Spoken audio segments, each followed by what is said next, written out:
Hello students, स्वागत है आप सबका विजन क्लासेस में।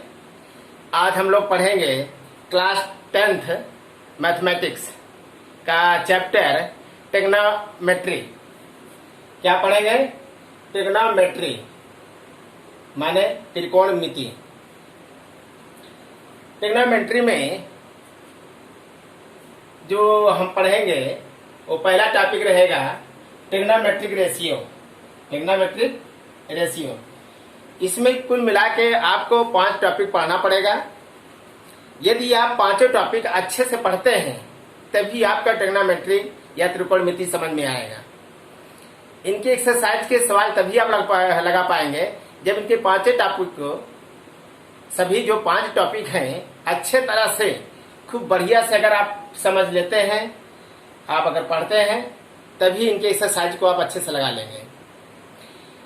कहा जाता है कि ट्रिग्नोमेट्री यानी त्रिकोणमिति बहुत ही हार्ड चैप्टर है। ये सबसे अलग चैप्टर माना जाता है। ये सबसे बहुत ही डिफरेंट है। ये सबको बहुत कम समझ में आता है। आए दिन यही सुनने को मिलता है, सभी बच्चे इससे परेशान है। ट्रिग्नोमेट्री सर का कॉन्सेप्ट बहुत ही अलग है, सबसे डिफरेंट चैप्टर है। समझ में नहीं आता है कि मान लीजिए साइन, कास, टैन, काट ये सब क्या है, ये बिल्कुल नहीं समझ में आता है। ये है क्या, ये कहाँ से आए हैं, इसको हम किस तरह से समझे। तो बहुत सारे इससे शिकायतें आती हैं बच्चों के से, जो सुनने को मिलता है कि ट्रिग्नोमेट्री बहुत ही हार्ड चैप्टर है सर, बहुत कम समझ में आता है।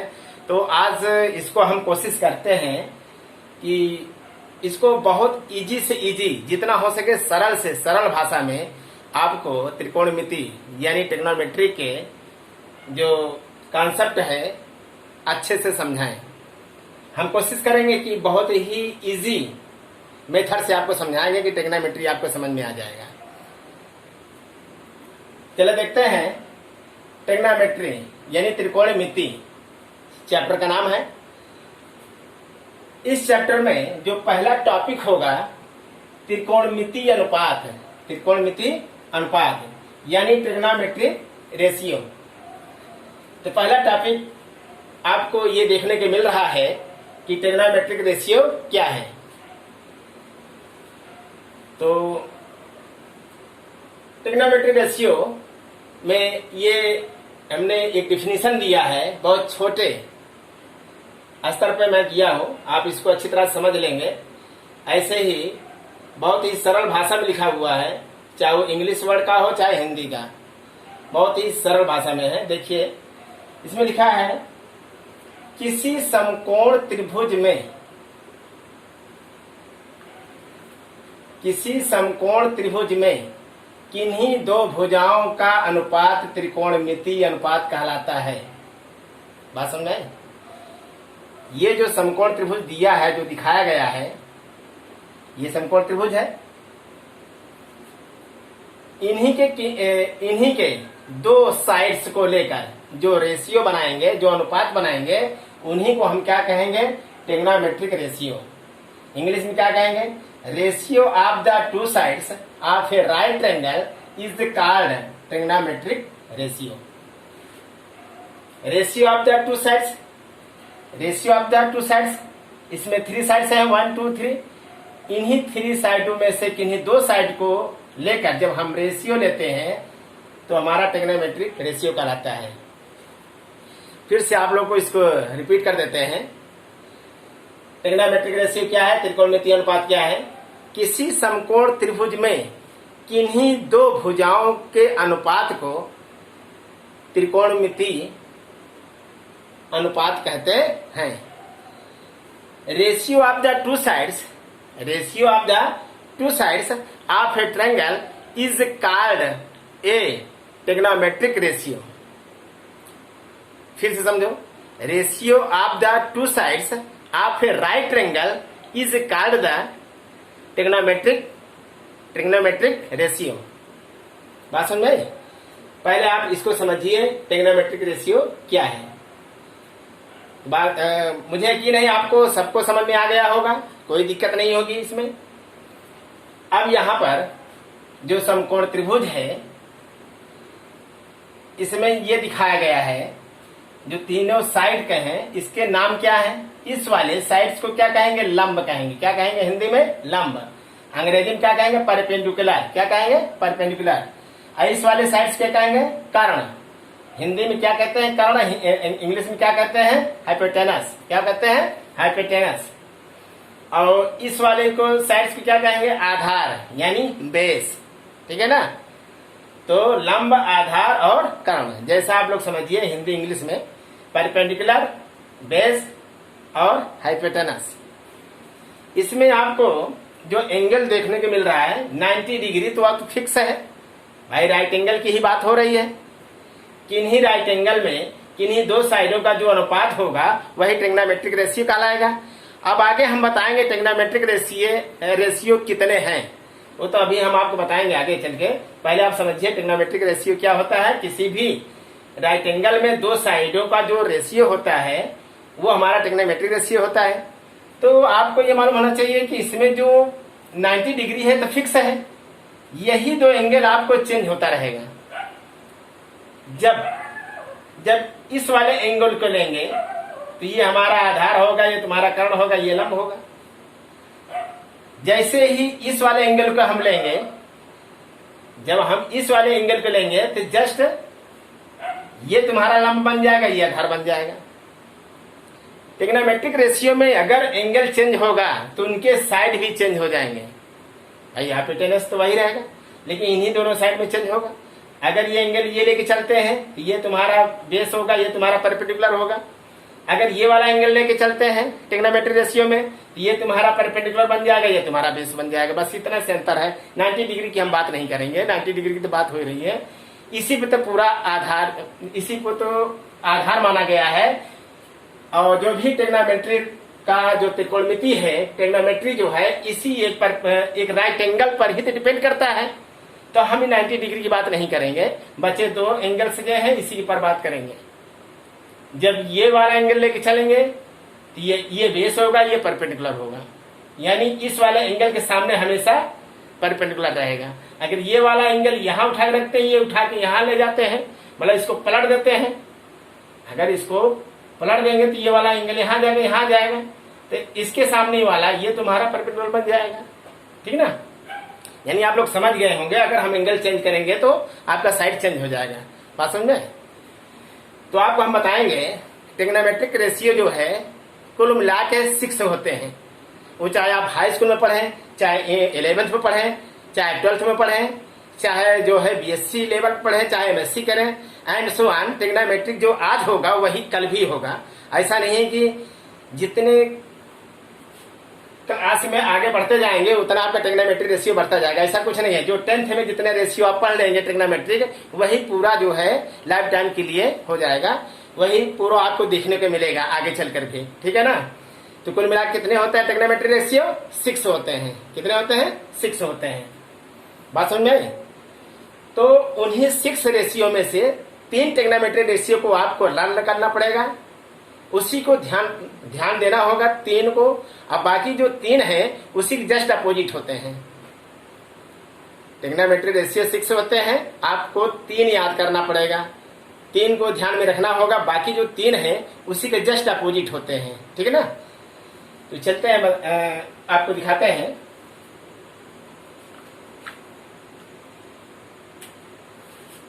अगर ये वाला एंगल लेंगे, ये ले चल रहे हैं, तो ये तुम्हारा परपेंडिकुलर होगा, ये तुम्हारा बेस होगा।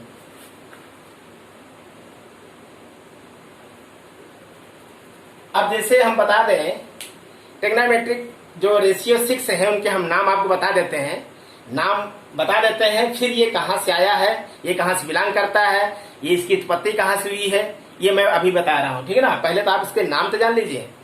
जो 6 रेशियो है, साइन, कास, टैन, काट, सेक, कोसेक। फिर से देखिए, रिपीट कर रहा हूं, साइन, कास, टैन। हमेशा एक सीरियल बनाइएगा, जैसे मैं बता रहा हूं, साइन, कास, टैन, काट, सेक, कोसेक। तो शुरू के 3 क्या है? साइन, कास, टैन के ही बारे में हम बताएंगे, बाकी इसका जस्ट अपोजिट कर देंगे तो आपको हर जगह सारे फार्मूले में यही लागू होगा। साइन कास टैन को अगर आप लर्न कर लिए, आपको अगर आपको समझ में आ गया तो बाकी तीन को समझने में कोई दिक्कत नहीं होगी, क्योंकि हमेशा ये हर जगह फार्मूले में वो उसका अपोजिट ही माना जाएगा। ठीक है ना। तो ये साइन कास टैन एक इसका नाम दिया गया है, ये नामकरण दिया गया है साइन कास टैन। तो आपको हम दिखाएंगे कि साइन किसको कहते हैं, कास किसको कहते हैं, अब टैन किसको कहते हैं, और काट किसको कहते हैं, सेक किसको कहते हैं, कोसेक किसको कहते हैं। ये तो मैंने आपको नाम बता दिया कि ये 6 नाम हैं। ये ट्रिग्नोमेट्रिक रेशियो जो है 6 हैं, ये इस तरह के हैं इसके नाम। ये जो 6 नाम हैं ये कहां से आए हैं और किसको ये बिलोंग करते हैं, और ये कहां से इसकी उत्पत्ति हुई है, ये कहां से आए हैं, साइन नाम क्यों पड़ा, कास नाम क्यों पड़ा, टैन नाम क्यों पड़ा, इसके बारे में हम विस्तार में बताने जा रहे हैं। आप इसको समझने की कोशिश करिएगा।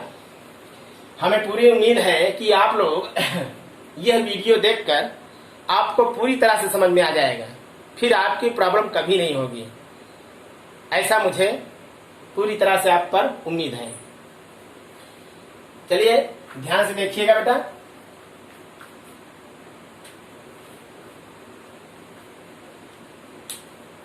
साइन, सबसे पहले लेते हैं साइन।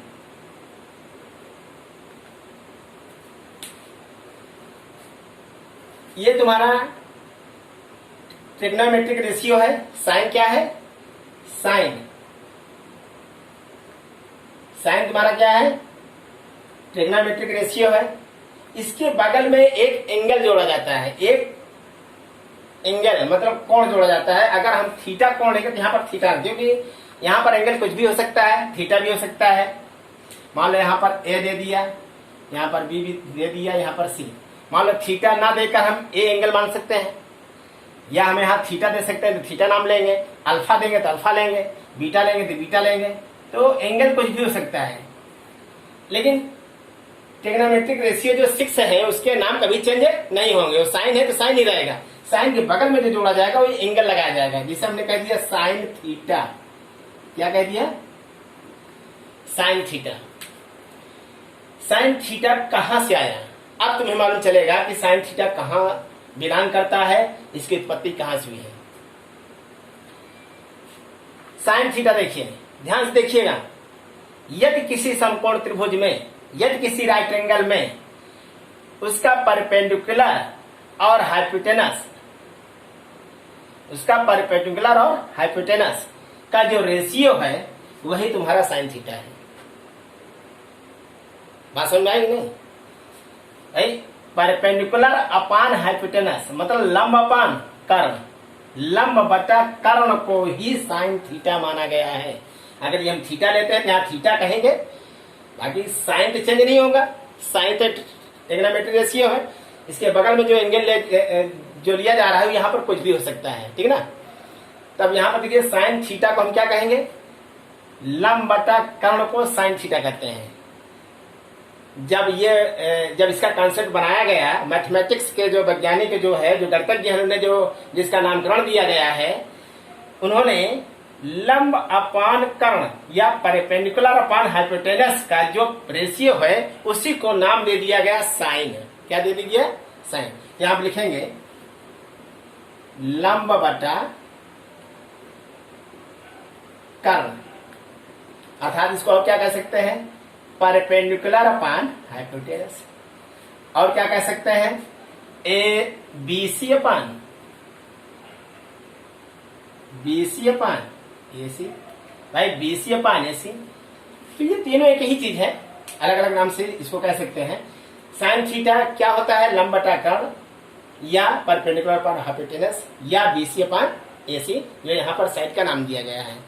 सबको समझ में आ गया, बिल्कुल एकदम क्लियर समझ में आ गया, कोई दिक्कत नहीं। साइन किसे कहें, हम जब कभी पूछेंगे तो आप बताएंगे ना कि साइन क्या है, तो आप बताएंगे साइन क्या है, कि लंब बटा कर्ण को साइन कहते हैं, या परपेंडिकुलर अपान हाइपोटेनस को साइन कहते हैं, या जो उस साइड में हमने नाम दिया है बीसी अपान एसी को साइन कहते हैं। भाई इस फिगर के हिसाब से बीसी अपान एसी, ठीक है ना। बाकी समझ में आया। दूसरा देखिए टैन थीटा क्या होता है। अब टैन थीटा को किसको नाम दिया गया है, लंब बटा आधार, अर्थात perpendicular upon base, perpendicular upon base को tan थीटा माना गया, अर्थात लंब बटा आधार परपेंडिकुलर अपान बेस, या A B upon B C upon A B. ठीक है ना, इसमें कोई दिक्कत? साइन, सॉरी हमको पहले कास का बताना चाहिए था, थोड़ा सीरियल पकड़ो आप लोग, तब ये समझ में आएगा। कास थीटा को नाम कैसे दिया गया है? कास थीटा बराबर होता है आधार बटा कर्ण। क्या होता है? आधार बटा कर्ण, अर्थात बेस अपान हाइपोटेनस, अर्थात ए बी अपान ए सी। ठीक है ना, बात समझ आया? चलिए, अब tan थीटा क्या होता है? tan थीटा बराबर होता है, अभी हमने बताया था, लंब बटा आधार, अर्थात परपेंडिकुलर अपान बेस, अर्थात BC अपान AB। फिर आपको याद दिला दे रहे हैं, अगर यहाँ पर थीटा अगर एंगल लेंगे तो यहाँ पर थीटा रखते जाएंगे, अगर यहाँ पर कुछ दूसरा नाम लेंगे तो यहाँ दूसरा, क्योंकि एंगल कुछ भी हो सकता है। अगर हम यहाँ पर थीटा एंगल ना देकर एंगल ए ही मान लेते हैं तो हम साइन ए कास बी tan, साइन ए कास है tan ए लिखते हैं। ठीक है ना, तो ट्रिग्नोमेट्रिक जो रेशियो हो, जो 6 होते हैं, उसके 3 आपको हमने बता दिए। अब जो इसके बचे 3 हैं, अब यहाँ देखने की जरूरत नहीं होगी, हमने बताया था। अगर 3 आपको लर्न हो गया, अगर आपको समझ में आ गया, 3 इसके अपोजिट होते हैं। That's okay. चलिए, अब साइन का अपोजिट, tan का अपोजिट क्या होता है? काट। क्या होता है? काट। अब बता दें, आपको लर्न करना पड़ेगा, tan का अपोजिट क्या होता है? काट। तो काट बराबर क्या हो जाएगा? ये उल्टा हो जाएगा इसी का, आधार बटा आधार बटा लंब, अर्थात बेस अपान परपेंडिकुलर, अर्थात ए बी ऊपर चला जाएगा और बी सी नीचे आ जाएगा, ए बी अपान बी सी। अब कास उल्टा क्या होता है? सेक। सेक थीटा बराबर क्या होता है? अब इसका उल्टा कर्ण अपान आधार बराबर हाइपोटेनस अपान बेस, अर्थात ए सी अपान ए बी। बात समझ आई ना? अब साइन का अपोजिट क्या होता है? Cosec theta. क्या होता है? Cosec theta. कोसेक थीटा का उल्टा क्या हो जाएगा? कर्णपान लंब, अर्थात हाइपोटेनस अपान परपेंडिकुलर, अर्थात एसी अपान बीसी। आप लोगों को समझ में आ गया? सभी को समझ में आ रहा है ना? तो इस तरह के इसके जो है 6 रेशियो है। ठीक है ना? रही बात अगर इस एंगल की बात जब हम लेंगे तो एक थोड़ा समझा देता हूं। अगर इस एंगल की बात अगर हम लेंगे तो अभी हमने बताया कि अगर जब ये एंगल होगा, अगर ये वाला एंगल लेंगे तो ये तुम्हारा परपेंडिकुलर ही रहेगा, क्योंकि इस एंगल के सामने हमेशा परपेंडिकुलर रहेगा, ये तुम्हारा बेस रहेगा। अगर ये वाला अगर एंगल लेते हैं तो ये तुम्हारा परपेंडिकुलर बन जाएगा, ये तुम्हारा क्या बन जाएगा? बेस। बात समझ आएगी नहीं? देखो चेंज हो गया। अगर ये वाला एंगल लेते हैं, इसको हटा के यहाँ थीटा लेते हैं, सी को थीटा लेते हैं, ये तुम्हारा परपेंडिकुलर हो जाएगा, तुम्हारा बेस। बस अब ये चीजें चेंज हो जाएगी। तो साइन थीटा बराबर क्या होगा? लंब बटे कर्ण ही होगा, लंब बटे कर्ण ही होगा, अर्थात ए बी अपान ए सी, अर्थात ए बी अपान ए सी हो जाएगा। ठीक है ना? इस तरह का इसका चेंज हो जाता है। ये बात आपको समझ में आ गई? जरूरत यहां पड़ेगी तब। ठीक है ना? तो इसकी जो अभी टॉपिक है कुछ और है, उसको बताना है। सबको अच्छी तरह समझ में आ गया? इनमें कोई दिक्कत?